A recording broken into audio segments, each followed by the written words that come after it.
morning to all of you.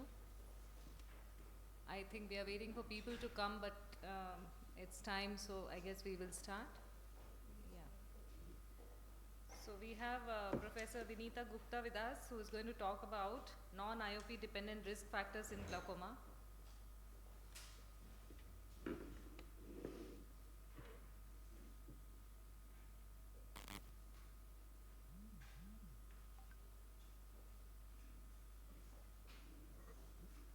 Good morning, everyone. So I'll be talking about, as Dr. Sushma has already introduced my topics. It's about the non-IOP dependent risk factors in glaucoma. We all know that glaucoma definition is now not based on IOP, and it does not merely define the presence of elevated IOP, as it has evolved over the years. So the emerging question which has come up in the glaucoma management is the patient whom we thought was well controlled with a well controlled IOP, is he actually well controlled? Patients have shown to progress despite IOP control. We have the ocular hypertension treatment studies showing that 5% subjects do progress despite a 20% IOP reduction. The CNTGS has shown that 12% of patients enrolled in the study, despite a 30% reduction, still progressed. And similarly, the early manifest glaucoma trial again showed that 25% IOP reduction also did not leave 45% of patients which still progressed. So elevated IOP does increase the chance of developing glaucoma and glaucoma progression, but there are various other risk factors which need to be considered. Some of them which we have classified as mechanical factors and vascular factors. Mechanical factors, some of which are not modifiable, like your age, the sex, the race, the family history, the genetics, and whether you have a refractive error or not. But the other anatomical factors, which is like thinning of your lamina cribrosa, your other variations in it, that's your central corneal thickness. And then we have various vascular factors which are related to your blood pressures, your ocular perfusion pressure, which is indirectly linked to your blood pressure, and lots of various vascular diseases which cause a lot of autonomic dysregulation, and other vascular conditions like migraine and Raynaud's phenomenons, which affect the exoplasmic flow as well as ocular blood flow, and the disc hemorrhages, which is a classical feature of when seen in non-metastatic glaucoma and is a sign of progression. So there's a very complex relationship between, but the basic things which are being affected is your ocular blood flow by all these factors. So besides the IOP, so let's look at these factors one by one. Let's talk first about the epidemiological risk factors, which I've listed in this flow. And for age, it has been seen that the prevalence of POG increases from 0.6% in a 40-year-old person to almost 7.3% by the age when you become 80. So there's almost a 12-fold increase in your lifespan of 40 years. Similarly, there's an increasing, we all know because of changes in anatomy of the eye, there's an increase in the PSEG as well as age. And this is not only the prevalence increases, but also you're likely to have more progression than younger patients at the same level of IOP. Then we have the race. Obviously, the higher prevalence of POG is seen in African and Hispanic population. Not only they have a higher incidence or a higher prevalence, but they have a earlier presentation and more faster progression. Similarly, PSEG, as we all know, is more common in Asians as compared to the other areas. Then we have the family history, the inheritance. Glaucoma is now being classified as a polygenic inheritance, and almost 70% estimated heredity is there in those cases, for PSEG as well as for POAG, and various genomes-wide studies are going on, which have identified different types of genes for this. Then we have your gender. PSEG is more common in females, again because of the anatomical constitution is like that, and BMI, low BMI is associated with NTG again, and the socioeconomic status. There is a greater severity of glaucoma if you have a lower socioeconomic status, which is basically related to certain other nutrition and other factors which are coming to play now. The next group of risk factors which I'll be talking about, the ocular risk factors, which we all know, the corneal thickness, the hysteresis, and your disc hemorrhages and the refractive error. We already have some knowledge about them. So the corneal thickness, we all know that the thinner corneas are at a greater risk of developing glaucoma and also at a greater risk of glaucoma progression. And they also show an increased severity of visual field loss. So that is a faster progression. Similar is the case with the lower corneal hysteresis, which is associated with the faster glaucoma progression. Then we have a optic nerve head. The large cup disc ratio is an important predictor for the development as well as for the progression of glaucoma. And acquired optic nerve pits, which is seen again more commonly in NTGs, is a rare risk factor, but it is a risk factor for glaucoma. Disc hemorrhages, as I already mentioned before, 5 to 25% of patients of NTG have disc hemorrhages, and again that's a sign of progression. And they are almost 6 times more likely to develop glaucoma than eyes without a disc hemorrhage. Then we have the refractive error. Hypermetropic eyes are smaller eyes, so they're more prone to develop angle closure as compared to myopia, which is associated with increased risk of POAGs. And in myopia, it is not just the refractive error, it is also the reduced RNFL thickness and the peripheral blood flow, which is affected in these cases, which leads to a faster progression. So not only the prevalence is high, but there's also a faster progression. Now let's look at the systemic risk factors. So with systemic risk factors, we have the various neurodegenerative diseases. There are studies which say that there's increased prevalence in patients with Alzheimer's, and although the other risk of CNS degeneration is CNS disease is that increased risk of stroke has been seen in patients with glaucoma, again indicating that glaucoma has a vascular basis to it. Migraine also has been seen, patients with migraine have been seen to associated with increased risk of increased incidence of NTG as well as primary open glaucomas, and almost 25% higher risk was found in these patients. Then we have the personality. People with type A personality, anxiety and depression may not actually have developed more glaucoma, but obviously glaucoma patients tend to develop this because of the disease being a chronic disease, a disease which is not a totally controllable disease. So obviously these traits become more manifest in these patients who are already suffering from glaucoma. And there are certain drugs we all know which can induce acute angle closure glaucoma in eyes which have a predispository, like tricyclic antidepressants and other antipsychotics. Then we have the primary vascular dysregulation, which is a Flammer's syndrome, which has an increased incidence of NTG associated with it, while the secondary vascular dysregulation, which we see in various autoimmune conditions like giant cell arteritis, rheumatoid, lupus, ulcerative colitis, Crohn's disease, all these patients again are known to have secondary glaucomas, not the primary glaucomas per se, but known increased incidence of secondary glaucomas in these cases. These secondary vasospastic phenomena like Raynaud's, which are seen in homocystinuemias, as well as because of your antiphospholipid antibody syndromes, can also increase your prevalence of NTGs. Systemic hypertension, again 47% of glaucoma patients do suffer from systemic hypertension, and that's why nowadays doing a blood pressure monitoring, especially when we are doing diurnal variations of RP, is very important, because that helps us in knowing the ocular perfusion pressure also of the patient. Hypotension again is very bad for glaucoma, as I said, because we now identify that glaucoma is a vascular condition. So it has been seen that the risk of OAG in subjects with diastolic blood pressure of less than 50 mmHg is 4 times more than that if the ocular perfusion pressure is better than 80. And ischemic heart disease, again there is an increased incidence. It is the other way around. The patients with glaucoma tend to have an increased incidence of ischemic heart diseases. Dyslipidemia, again it is an function of autonomic dysfunction happening there. So again, having this causes affects the optic head perfusion, and therefore worsens the glaucoma in patients who already have these problems. Then we have the chronic obstructive pulmonary disease. No association has been found as such between the chronic obstructive pulmonary disease, except for the drugs which we already know, like beta blockers. If they're not non-selective beta blockers are used, they can worsen the symptoms. While it has been seen that OSA patients of glaucoma may suffer from OSA. So that is one thing which we have to take care of. And the therapies which are given for this OSA, CPAP, may worsen glaucoma. Diabetes, we all know, there is almost 30% increased risk of POG in patients with diabetes. And same in thyroid disease, again, it has been seen that because of the orbital congestion which is happening there, it can lead to elevated IOP in those cases. For pituitary adrenal disease, again, we already know the reason for that. That is the cortisol is sharing, and obviously your IOP gets affected because of that. And same way, acromegaly has been seen to have a high risk of OAGs. Then we have lifestyle conditions, which is smoking. Smoking obviously will worsen your vascular blood flow to the optic nerve head. So there's a direct association. Blue Mountains eye study also found a direct link with the caffeine. More than 200 milligrams of caffeine per day was found to again raise the IOPs. And a lateral decubitus position, especially sleeping on one side regularly, affects your IOP in that eye. Again, that has been found in the studies. Then we have occupations such as trumpet blowers, glass blowers, etc. They increase your intrathoracic pressure, again changing your intraocular pressure. Again, various yoga postures which have been implicated to increase the IOPs. Excessive smartphone use has also been said in certain cause IOP fluctuations and the sleep-wake disturbances with prolonged sleep latency, which may be affected because of this excessive smartphone use. Nowadays, even studies have gone which have talked about the CSF variations and transluminal pressure variations, which have also been now being wider variations are said to be associated with the higher in the NDG patients.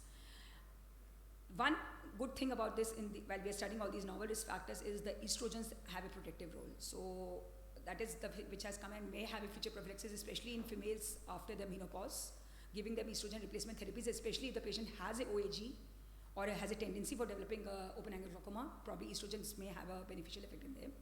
So just last 1 or 2 slides for ocular blood flow. So as I've been talking about, this is all basically, most of the factors are vascular. So we have a lot more role of ocular blood flow nowadays. And it has been identified as an independent risk factor for glaucoma progression. So lowering of the blood flow to the optic nerve is correlated with not only increased prevalence but also the worsening of your glaucoma. And various studies are there which show that, which are from various wide populations all across the world, and they have shown that reduced ocular perfusion is a very, very important risk factor. Obviously, various vascular systemic diseases are affecting the ocular perfusion pressure, so we have to control and manage those systemic diseases also. And it is important that unlike other risk factors, which age, CCT, which we have been talking about a lot, this is something which we can actually modify. So we have to take ocular blood flow seriously. So just to conclude, I will say vascular risk factors are very important risk factors nowadays in the pathogenesis of open-angle glaucoma and its related diseases.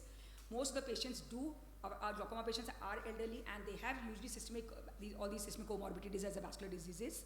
So therapeutic strategies should not only target IOP, they should target ocular blood flow as well. And there's enough motivation to move towards these agents which can target these. And further research is also happening regarding various complementary therapies, like especially Dr. Tanuj has done a lot of work on yoga and other things, and meditation as such, in affecting your lifestyle and indirectly increasing your blood flow and all those other factors. So it ultimately affects your blood flow, ocular blood flow. So treatments, we are actually looking for treatments which can actually reduce your, prevent your thinning of your RNFL and RG cell loss. Thank you. Well, thanks, Dr. Vanitha, for bringing out such an exhaustive list of factors which are other than intraocular pressure. And it's really, really useful information, and that makes us understand that NTG is actually maybe an ocular manifestation of a systemic disease. So we have to be really careful in evaluating a patient, and the amount of history taking we have to do is enormous. One more factor to add to it, I would say, is the immune factors have started showing its role. Autoimmune diseases are linked. So it's really exhaustive. I just wanted to ask you a question. In a clinical situation, when you come across an NTG patient, do you try to calculate ocular blood flow? I mean, how do you go about if your patient of NTG is there? First thing, as I said, NTG, as you said, no, could be a manifestation of systemic disease. The first thing is I do massive investigations. For me, a complete cardiological as well as complete neurological examination is a must for every patient where it is. I'm clinically suspecting that patient to be an NTG. And as I said, I always do my diurnals with my blood pressure monitoring. So I do calculate ocular perfusion pressure for all those patients. I do that. So it's very, very important to check the BP. Anyway, when you're doing a diurnal variation, it hardly takes anything to just check the blood pressure of the patient. And a lot of situations you will figure out that, almost, I would say, 1 out of 10 patients will definitely come out to be having nocturnal hypotension, and you can really take care of it. The other investigations, of course, cardiac is something that is very, very important and has to be done. But other investigations can be related to the history that you take. That if a patient has a sleep apnea, you can go to sleep studies. Yes. If history of joint pains and all, you can go to immunological studies. Younger patients would require neurological investigations. So anyway, thank you for bringing out a very important aspect. Let's go to the... I have a question. Do you think ocular blood flow has any role in early diagnosis of glaucoma? Early diagnosis, because if there is, as I said, if I am suspecting any patient, let's go to a patient of suspect who comes glaucoma to me. suspected. Yeah, so if it's an open angle, I always prefer to do, even the fields, maybe the fields are coming normal, the OCT RNF is normal, still I would like to do his diurnal. Because I do not know, because he's come to me one time in the clinics, I'm recording his IOP only once. No, so I do a diurnal, and the diurnal always, it has become my habit. I'm doing blood pressures. I myself, I have narrow angles myself. I got my own diurnal done. And for the first time when I got my diurnal done, my blood pressure dips to 80 by 40 actually at night, at 2 a.m., which I did not know myself. Yeah. Because I was never awake probably at that time, and even if I was awake, I was probably not symptomatic at 2 a.m. But when I recorded my BP during that diurnal, I realized I have such, and I calculated because my IOPs were also low, so my ocular perfusion pressure was not very low. Because my IOPs were also relatively low. My maximum IOP was 12 throughout the day. But otherwise, if you have a higher IOP and a low thing, you will have a different ocular perfusion pressure calculation. So that will affect. So that's when say ocular perfusion pressure, if you know that, and if ocular perfusion is constantly below 40 or something like that, then definitely there is something vascular dysregulation happening at the level of the optic nerve. And if you have some other risk factors also going along with it. then obviously you may be at a higher risk of developing glaucoma. Such patients probably need to be kept on a better or earlier follow-up. That is the only thing. We Thank have you. one question before we go to the next. Sorry?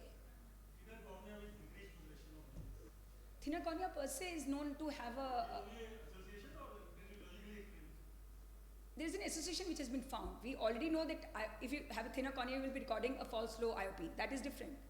But no. Otherwise also, thinner corneas have been seen by even the ocular hypertension treatment studies showed for the thicker corneas. It's an independent risk factor. Similarly, thinner corneas have an independent risk factor for the progression of glaucoma, which has been found in studies. So to answer your question, it's a associated risk factor, not a causative risk factor. Yeah. Okay, so this association is clearly established, but that is not the causality is not established. Thanks, Dr. Vinita. Dr. Krishna Prasad is Sorry. So now we have Dr. Krishna Prasad who will be talking to us about phacotrabeculectomy, the tips and the tricks.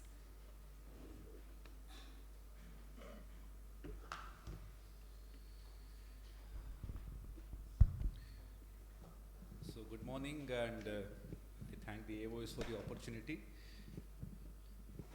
So when you have a coexisting problem of cataract and glaucoma which needs a surgical management, so that's the time when you think of a combined procedure. So it's always the industry always wanted to, they were always worried about us that because we never needed any gadget to do a glaucoma surgery. Most often the trabeculectomy required nothing except the surgical skills. So finally they have managed to put in some gadgets like we have now KDB, we have eye stent and all that. So that's the changing scene now. So we are now trying to change the whole scene of a combined surgery with a lot of gadgets. In some select cases, they definitely replace phacotrabeculectomy. Having said that, the coexisting thing is normally when you have a visually significant cataract and the glaucoma is not well controlled, and this is an opportunity to probably tackle both the things for very obvious social logistic advantages. So this is the usual postgraduate narration that we say. When you have glaucoma is well controlled with medication, you have a visually significant cataract, do only cataract surgery and control the glaucoma with medication. This is what a postgraduate should answer actually. And when you have problems with medication, IOP not controlled, and you have a cataract, then you do a combined surgery, which obviously as practitioners we take it with a pinch of salt. So we normally do not prefer an SICS because it consumes a lot of conjunctiva, so further glaucoma surgeries would be difficult. So a phacotrabeculectomy, that way a clear corneal incision, is a definite blessing for a patient who requires glaucoma management for a long time. But when you do only cataract surgery, you may have a post-op IOP spikes. You should be wary of that.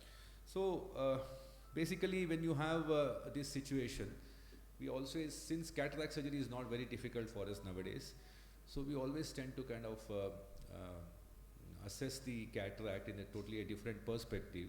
How much cataract is significant? The patient is aged, still the lens is not really opaque, there's a nuclear sclerosis. After your glaucoma surgery alone for your IOP, the cataract may progress. So that is the indication probably where we kind of rather prepone the cataract surgery, and a combined surgery would be definitely better in that situation. The technique is very critical. You may have a single site, you can open up the conjunctiva, do a scleral flap and go under the scleral flap and do a cataract surgery and completely complete the trabeculectomy. Or you can have, since it's a clear corneal procedure, we have an advantage of doing our glaucoma site anywhere and have a clear corneal entry, superotemporal or temporal entry. And let me start with a procedure. This is where we do a single site, like you do a typical peritomy and use mitomycin, and you have a flap, whether triangular or rectangular. So once you do the flap, so under the flap you enter the in a clear corneal manner. You basically make sure that you have enough corneal lip. You are not really entering at the limbus, then it will cause a lot of leak, and that would actually affected. So you go more anteriorly and enter. So in that situation, it would be, it will still act like a trap. Once the surgery is done, it is like any other eye glaucoma surgery. So you complete your phaco. So once you complete your phaco, you put the IOL, then you go back and do your trabeculectomy and complete it. So you do a PI, put sutures. Here I'm doing an adjustable suture. Here are 2 fixed sutures and an adjustable suture.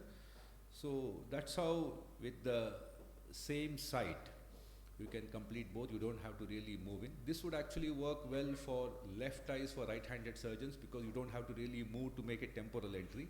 Superotemporally you can complete both trap as well as thing. At the same time you can also have a 2-site procedure. So I've already made a flap superotemporally. Now I'm moving to my temporal clear corneal entry and completing the phacoemulsification as we normally do, and you can complete your trap, come back to the trap site and complete it. So, well, everything else is same as in a routine trabeculectomy. You can use different types of suturing techniques, your mitomycin application, everything tends to be the same, and whatever modifications that you want to actually apply during the surgery, because there's always a tendency for overfiltration in the beginning, so we tend to make sure that it doesn't overfilter, especially in a pseudophakic patient. If there is no overfiltration, then the lens can really come forward and touch the cornea or come very close, which may be not cornea friendly. So we tend to be slightly, so you need to have some parameter as the healing kicks in by between 10 to 20 days. That is the period where most of the trap starts failing. So you try to modulate the wound healing at that time, either pharmacologically, you giving injections or trying to nudge the sutures or trying to modify the healing in any form so that you don't have the underfiltration after the healing starts. And this is a very unusual situation. I mean, this not a very unusual situation. You have silicone oil. Normally for a VR surgery, there's a silicone oil in situ and the patient develops high IOP. You need to probably, they also have developed a cataract sometimes. So these are all the silicone oil globules that you see in the anterior chamber, and you can, this is one situation where it's actually, the phaco is difficult because of those very, the shining, the posterior hyaloid phase, because there's a vitreous, not only a vitrectomized eye, you also have those silicone oil giving you very unusual reflexes from the back, which is actually sometimes quite difficult to manage.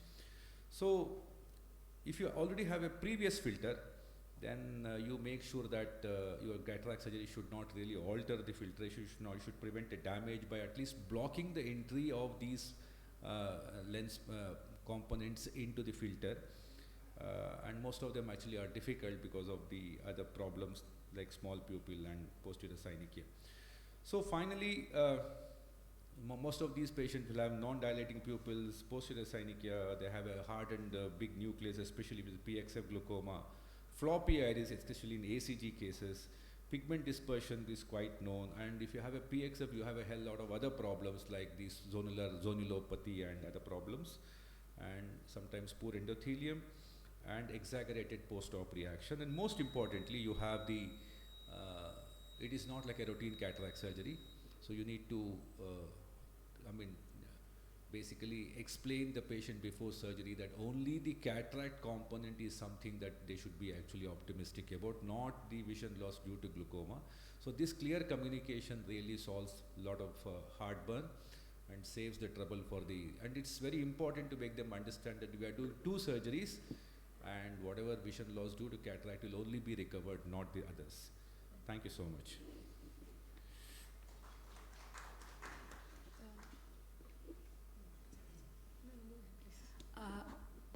That was very good videos you showed. Sir, I just wanted to ask for the sake of, I don't know how many residents are sitting in the audience. Do you take any special precautions while working? Like this was a case of combined cataract and I think you're talking about phacotrap, but just a question which is not exactly the, especially when you're operating on a patient with already a pre-existing bleb. So See, that's I didn't want to really cover because it's a little offbeat. But I'm just asking a question for the sake of the residents there. It's very important. See, we do get such situations like there's already a previous filter, which is sometimes, sometimes working, not working. If it is really not working, then it doesn't really matter. If the bleb is working, the IOPs are controlled. If the okay, then it is important that you don't really make that function deteriorate. And it is found that if you don't take care, many of these blebs actually fail. How? What is the mechanism that has been envisaged? Is you have this fine lens material when you are emulsifying. They all get into the filter. They go into the bleb area, and all, as you know, this lens matter is immunogenic. It incites inflammation. So you have some kind of a very low-grade inflammation in the bleb, which promotes healing, and the bleb can close. So this is what the filter, whatever that, so those channels that have been formed can actually close because of the inflammation. So this is one very important thing that we have to keep it in mind. So when you're actually doing, normally what I do is either a Helon GV or Viscoat, I try to go to the filter area, to the stoma. There I really put it. I make sure that I rather close that, the filter, that is the internal stoma of the trabeculectomy, and then continue the surgery. Of course, if the surgery is a short period, if you're taking care, that viscoelastic normally prevents, or we hope that it prevents the entry of this lens matter into the thing. So that is one very important, and also your incision. If you already have a filter, obviously you need to do clear corneal, ideally in a phacoemulsification, and avoid things like SICS. And if you are doing another surgery, another trabeculectomy in a previous filter, then obviously your whole game plan changes. You need to shift to another place and do it. So two-site would actually help. I would normally do two-site, because a clear corneal phaco is something which doesn't really change the planning for any glaucoma surgery. You have the entire, the limbus available for future surgeries. So have you had cases like this of single-site phacotrap after a failed trap? Yeah. See, that is another option. You have already had, you don't really have much of limbus, so obviously, no, but having said that, it is, whether you do under the same flap or do a clear corneal, it doesn't really matter. Basically, it's about your right-handedness or left-handedness in the right eye or left eye. So if I am planning to do a superotemporal trap and a temporal phaco in a left eye, then I have to really move towards the patient and all those logistics and ergonomics. So I would rather do a single site. But both of them work the same. We had a dissertation on that also, but we have not found much difference in the results. You talked about adjustable suture in the presentation. So you prefer adjustable suture over releasable suture? No, I am not a big fan of releasable suture. Normally I do adjustable. Actually, I do most of my, this here I showed 2 fixed and 1 adjustable. Now I put all adjustable. So basically, if in the immediate post-op, that usually after 10 days, we get a chance to see them, we normally adjust it. I mean, there are different ways of doing it. You can use a particular forceps, or you can even actually take a Johnson bud and rub on the thing, because they're all, they are not fixed sutures, so they slightly open up, and if you have more sutures, it's more safer and you have a more option to modulate. Releasable, again, they come out and sometimes they get cut, and they're not very predictable sometimes, and they have to really pull it very early in post-op period, which doesn't make sense. And wherever I have put adjustable suture, where the IOP has really, has behaved very well. And wherever I have not put it, the things go haywire. So that is the Murphy's law sometimes. So maybe Adjustable versus releasable, because you said you're a fan of adjustables. Somehow in my hands, releasable has not worked very well, and the kind of post-op problems. So and maybe I have met some success with adjustable, which is more simpler and easier. So I have been basically stuck to adjustable. I mean, nothing against releasable. I still do it for the sake of novelty to show postgraduates. so. I would say that has worked as a good luck charm for you. The adjustable sutures. Some of us like releasable suture, but I think both work equally good. Whatever Yes, is yes. a particular surgeon is comfortable with. Of course, you have to be careful that the patient is available for follow-up when you're putting releasable, as Dr. KP rightly mentioned, that if the patient is lost to follow-up, they can come out, chances of infection. So those are the things we need to keep in mind, but I would say both the. Yeah, see, releasable is definitely yeah. a better chance if you are doing a high stake case. It's a high risk case of, and if you can see them more often, if the patient can come to you repeatedly, releasable is the way to go. But our set of patients sometimes is not possible. So we have to modify many things as per a lot of patient factors also on the place you work and the logistics. Right, and also the technique for that matter, like keeping the tip in the corneal tunnel. I'm sure all of you are aware of that. But thank you very much, Dr. KP, because I would say that TRAB is still the most commonly performed surgery, and all of us have to deal with very difficult situations in advanced glaucoma, failed TRABs, post-silicon oil. So this is one technique and tips that we need to learn if we have to be a glaucoma surgeon and bail out That's difficult why situations. I alluded to MIGS in the beginning, that the industry is now happy that they have insinuated some gadgets so that we are consumable now, slave of consumables. Till now, we were completely free. We had freedom of, not caring for any company, and we could still get down our prices of surgery, and we could even do a surgery for free, but not anymore now. Yeah, but I would say those are not very skillful procedures. Those are much simpler to perform. TRAB is still a most challenging And a very situation. limited indication. You can't do it on every case. Yes. And if you really want to bring down a very high pressure, it doesn't really work that way. And we have really mastered trabeculectomy, I should say, so that we can definitely teach our youngsters to do a good trabeculectomy. Anyway, these gadgets will remain. Thank you. Thank you, sir. Our next speaker is Dr. Mansi Gusain, and her talk will be for 10 minutes. So you can search for 10 minutes. Yeah, 10 minutes. So timer to be set for 10 10 minutes. Timer. Time off.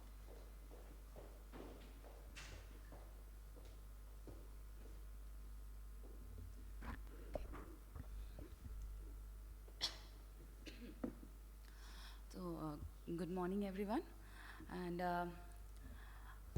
thank you, AIOC, for giving me this opportunity to talk about elevating glaucoma diagnosis and management with Zeiss Forum Glaucoma Workplace.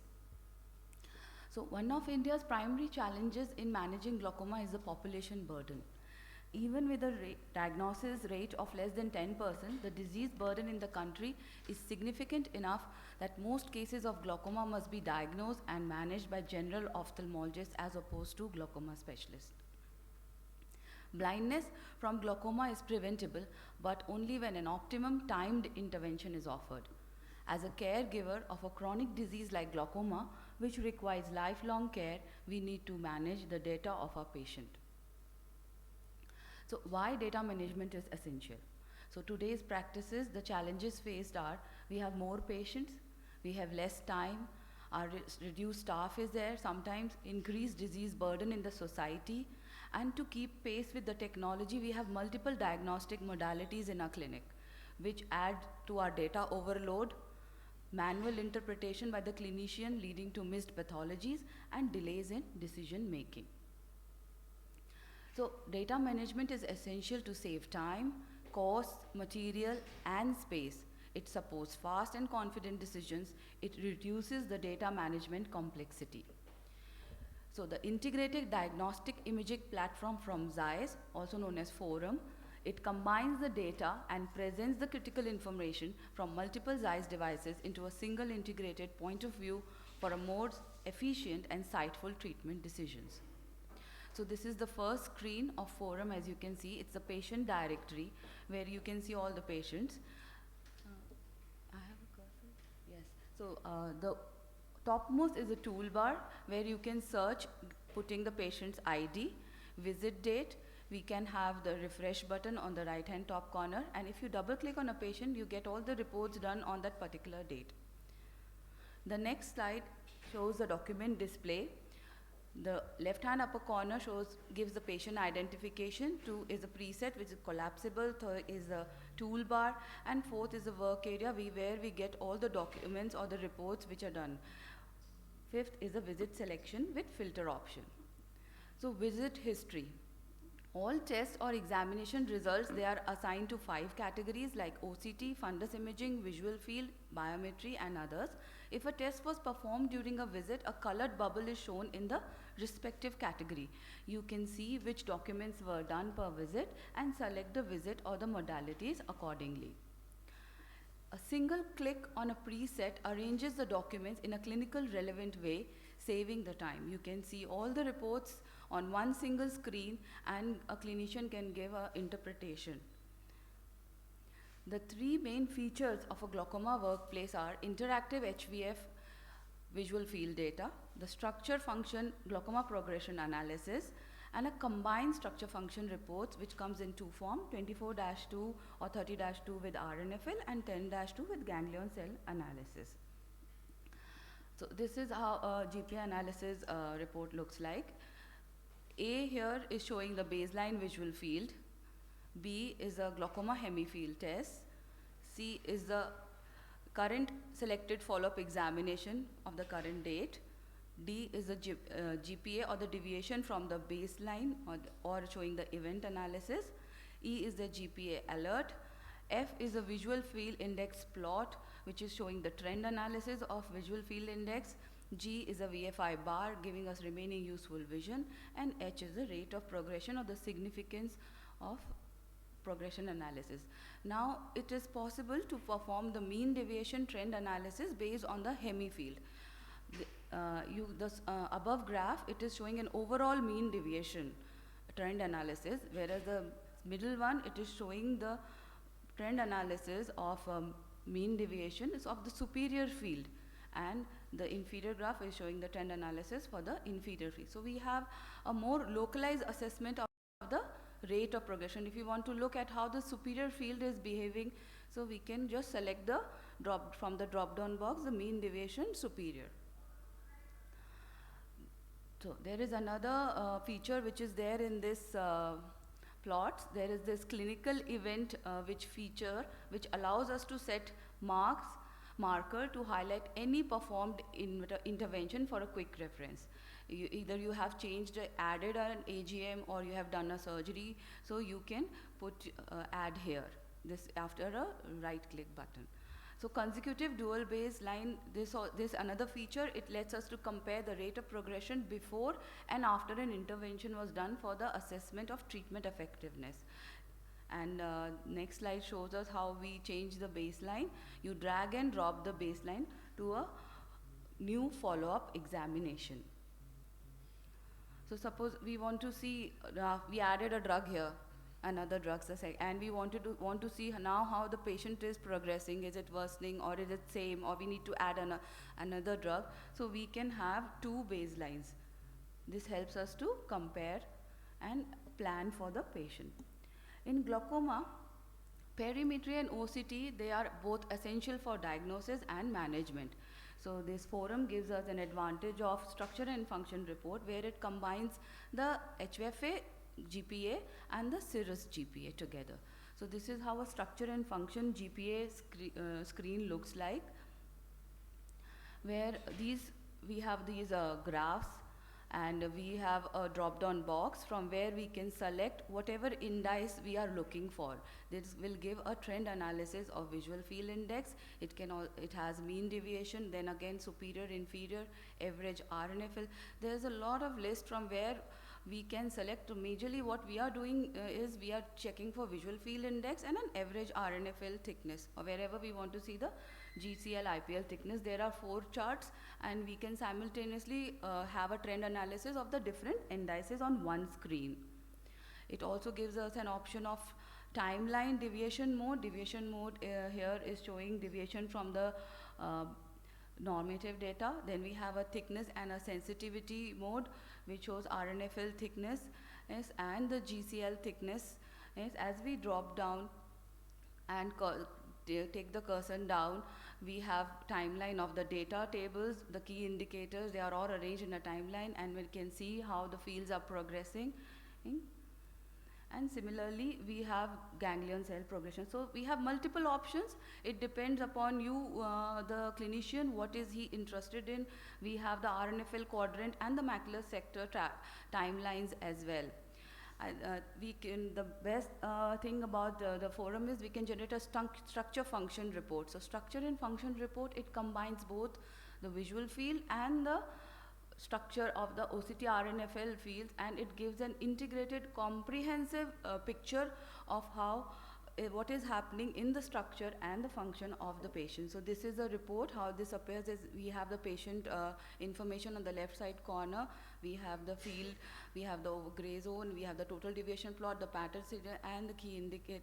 We have these statistical values of VFI, the false positive, negative. On the single sheet we give, and the down here we are seeing the RNFL thickness, the RNFL quadrants, and RNFL and the GCF. So this is these are superimposed here, and the data is flipped, and you can see the right side is showing both structure and functional loss, whereas the left side is normal. Another feature in glaucoma workplace is mixed strategies. If you have done CETA standard in the patient, and now you are doing you have done a CETA faster, if you have to have a combined report, you can just select the mixed strategy and you will get a mixed GPA with CETA standard and CETA fast.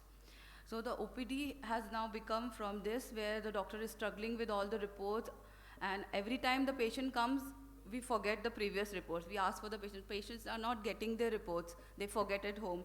So it becomes very difficult for the clinician to decide now what to do, and it becomes very confusing. Now, because we are not dependent whether the patient has got his reports or not. His only file is lying there, and we have all the reports in front of us on the screen, and we can tell him how he is behaving. Now, what does the glaucoma workplace offer? It gives us confidence, it gives the detailed analysis of report, so better prepared when we see the patient, we have better communication leads to better compliance. The clinician is able to explain the disease, how it's progressing, and the patient is able to see his data and will be more compliant with the drops, and we can keep our patients in-house. Efficiency, everything comes on a single screen as you are seeing, and it's an easy layout. Yes, initially we also struggled, but now slowly things are getting in place. However, you need, for a trend analysis, you need 3 to 5 years of data. You need 5 visits of HVF and OCTs. So it needs time, and glaucoma is a chronic disease. The patient is going to be with you for a long time, and if you can manage the data properly, you will be able to predict how he is going to behave in the near future. So GPA advantage, it is that we can archive the data, we can generate the reports, and the best part is the structure function, GPA. So Zeiss Glaucoma Workplace is an invaluable asset to the glaucoma practice, as it adds value to the better management of glaucoma for the patient as well as the physician. Thank you. Yeah, that's a nice talk. Any comment from anyone? Ma'am? Well, excellent presentation, and I think this is something, I would say the biggest strength of such platforms is to be able to collate clinical, functional and structural data together.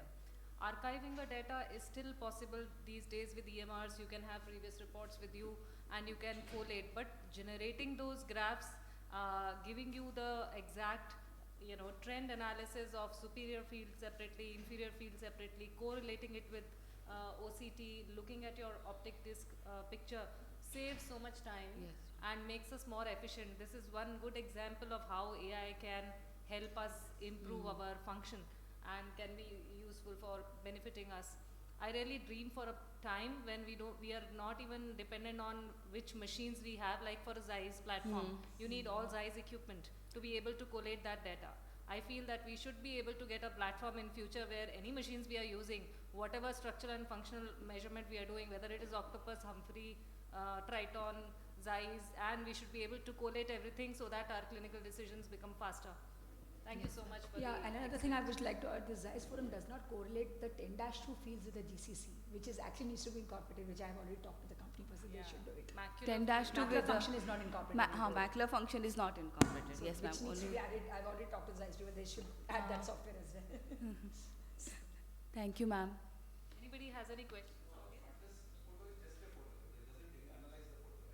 No. It just gives us the timeline. Suppose you have a patient for the last 3 years with you, so every 6 months if he's coming, so every 6 months you have a fundus photo and you can see from the previous photo how the cup disc ratio and everything is. Yes, Definitely. These pictures, not the, I think the educated patients, only the educated patient, because it's not easy for the village people to understand all these graphs, but it definitely helps when we are dealing with the class of educated people, and helps the more compliance. I think patients become more compliant. They know what is going wrong with their eyes. They know what their IOP should be and how. It IOP is also you can add. Yes, you can get a IOP trend. Thank you, ma'am. Thank you. Our last talk is by Dr. Ravi Kumar.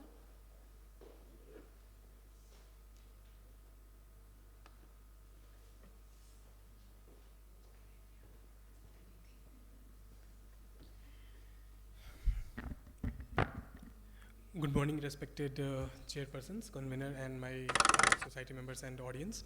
I'm Dr. Ravi Kumar, and I'm going to talk on the Brooks membrane opening minimum rim width. It's a new horizon in glaucoma diagnostic. I have no financial interest to disclose. So, glaucoma is a neurodegenerative disease characterized by accelerated retinal ganglion cell death leading to progressive visual field loss. It is estimated that 30% to 50% of retinal ganglion cells are lost before visual field defects can be confirmed by our standard visual field testings, and therefore early detection of glaucomatous neuronal loss is critical in the diagnosis of the disease and maintenance of the vision of our patients. So although there is a general agreement about the utility of the OCT in diagnosing and following glaucoma, there is a debate as to which best parameter is useful and is better to measure. The circumpapillary retinal fiber layer thickness was among the first OCT measures of the glaucomatous damage. More recently, Chauhan and colleagues have argued for a more anatomically and geometrically accurate measure of the neuroretinal rim, that is a measure that they have called Brooks membrane opening minimum rim width. So what's a Brooks membrane opening? It's a pentalaminar structure composed of retinal pigment epithelium basement membrane, inner collagenous layer, middle elastic layer, outer collagenous layer, and the choroidal endothelial cell basement membrane. The innermost edge of the Brooks membrane, known as the Brooks membrane opening, has been shown to have clinical and diagnostic value for glaucoma, and this structure is easily visualized by the SD-OCT. So this is the picture showing the Brooks membrane opening at the ends of the border of tissue of the Elsning, and the second picture is showing the minimum rim width, which is extending from the Brooks membrane opening to the inner limiting membrane. So the BMO identifies the anatomic position of the disc margin more accurately and consistently than the traditional techniques that rely on the subjective appearance of the optic nerve head surface. The BMO is stable over time in both healthy and glaucomatous eyes, making it a valuable reference point for other eye structures. From the BMO, new indices have been introduced, such as BMO MRW, which is defined as the minimum distance from the BMO to ILM. And some studies suggest that the BMO MRW is a better predictor of visual field total deviation and visual sensitivity threshold than the retinal nerve fiber layer thickness in patients with glaucoma. In contrast, other studies have found that the diagnostic accuracy of BMO MRW is similar to RNFL thickness for differentiating between the healthy and glaucoma eyes. More recent studies, however, have suggested that the best method will involve some combination of these two parameters, the RNFL and the BMO MRW. So Nazia Uzar et al. Have reported BMO MRW is better indicator of glaucomatous damage in moderately myopic eyes as compared to the OCT RNFL, and she et al. Have reported longitudinal RNFL OCT measurements are more likely to detect structural changes than BMO MRW in moderate to advanced glaucoma damage. So in macro disc, BMO MRW has the best diagnostic power to discriminate glaucoma patients from the normal control compared to the RNFL thickness and rim area in CSLT. And BMO is significantly and positively correlated with the axial length and negatively with the age of the patient. So what is the impact of the optic nerve head size and corneal curvature on the BMO MRW? The circle diameter of 3.4 mm is the most accurate and reproducible scan for the measurement. Using fixed scan diameter without adjusting one edge sizes reduces the measurement of accuracy. So thus the spectralis has the glaucoma module premium edition, accounts for the size of the optic nerve head defined as the BMO area, and it compares each eye BMO MRW with the reference database. So magnification is determined by two factors, axial length and the corneal curvature. So progress analysis. Assessment of progressive changes in the optic disc and RNFL is based on the event analysis or the trend analysis. Event-based analysis detects progression when a follow-up measurement exceeds a pre-established threshold for change from the baseline, and trend-based analysis detects progression by evaluating the slope of the measured parameter over time. So progression is commonly defined by trend-based analysis when significant negative slope is detected using linear regression analysis. So what are the pitfalls of this measurement? So it has got flood effect. Due to the presence of residual tissue, that is the glial cells, blood vessels, and non-functioning ganglion cell axons, or failure of the tissue segmentation of algorithm, it has got artifactual flood. And there is a red and green disease also. The red disease is a false positive diagnosis where the software mistakenly identifies an eye as abnormal even though there is no glaucomatous damage. And green disease is a false negative diagnosis when the software interprets actual glaucomatous damage as normal. And there are some patient-related factors like split bundle of the optic nerve head, myopia, peripapillary atrophy, media opacity, vitreoretinal interface problems, peripapillary vitreoretinal traction, ERM, and peripapillary atenoschisis. Optic nerve head pathologies and pupil size and motion artifact will also impact the BMO measurement. And blink artifact and mirror artifact, these are the OCT factors which will cause error. And the later are the instrument factors, the operator factors, and incorrect axial alignment of the OCT. These are my references. So BMO is a new parameter which is yet to be discovered, is unexplored. So measure what is measurable and make measurable what is not is the thought of Galileo Galilei. Thank you.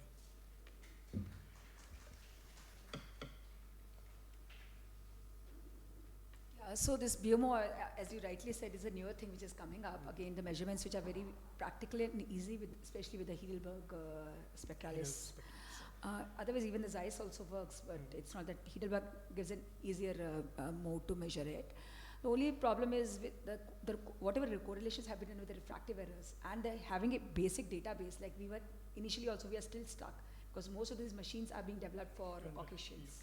So having an Indian data, which is still lacking, there are studies going on. There are people doing studies all across India also on this, on measuring the basic thing in the normal population. And then having it for different types of refractive errors is also very important before we actually start using that in glaucoma patients. So that is one thing which we need to start analyzing and start, maybe more and more centers who are doing work on glaucoma need to have a baseline for their own centers. Yeah, maybe for that particular set of people, like South India separately, North India separately, and that is all stuff. Diversity is a strength as well as the problem. So any question or comment from the audience?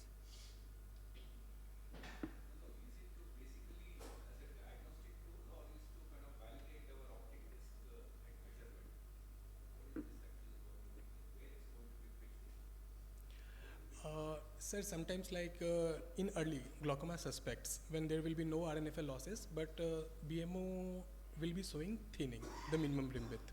In that patients, we can think that later on, these people will develop. With like in glaucoma suspects with high risk, we can. Yes, sir. This is the issue. This is.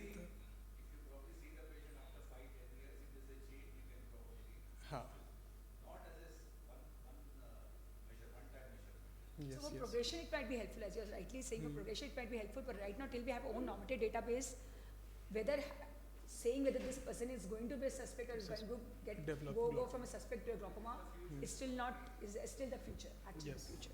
So I think as we are advancing towards technology, we are trying to detect earlier and earlier changes. So this is one of those processes where, you know, we are looking at maybe these changes are starting much earlier and we are able to pick up with these machines, but yet to be established when we have a longitudinal data that, you know, ultimately these patients only are converting to glaucoma. So it is still, I think, at that stage where we can have documentation when we are following up a glaucoma suspect to understand, you know, whether these patients are actually developing. So I think all these tools are, as you know, our resolution is improving and imaging techniques are improving, we are able to detect much more changes, many of which may be false positives also. I have my serious doubts, but I think this is the way forward, where we can, you know, look in hindsight also that whether these patients are developing glaucoma and these patients are getting normal. That is how we will, you know, have our imaging biomarkers which can detect glaucoma much earlier than when we see at RNFL changes and GCC changes. Let's have an open mind. Yeah, that's what I would say. So excellent presentation. Thank you so much. Thank and you. I think if anything that needs to be discussed with any of the speakers, we have time. Audience have any questions, interactions? Yeah, please go ahead.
treatment on the basis of OCT progression. Suppose visual field is remaining normal, there is no change, because OCT is progressing. Dr. KP, please stay back for a picture. Yeah, sorry. So, okay. Yes, I'm sorry, I digressed. Yes, if I'm seeing a evolving change in OCT, which is matching with my clinical findings, which No, is I'm already. saying like suppose there is no change in visual field, it's remaining same and this thing. So, So based on OCT progression. If I see an RNFL defect clinically and I see an OCT change with Yeah. no visual field change, I would treat, which is a progressive change. But if I see only an OCT change and no clinical change, Yeah. no VF change, so that patient just Just goes needs for to follow observation. on Yes. observation. Okay. So I think Then we can close the session. So we'll wind up the session. Thank you all. Thank you, everyone. Yeah, we can have speakers and the group photo, please. That's why I stopped you, KP.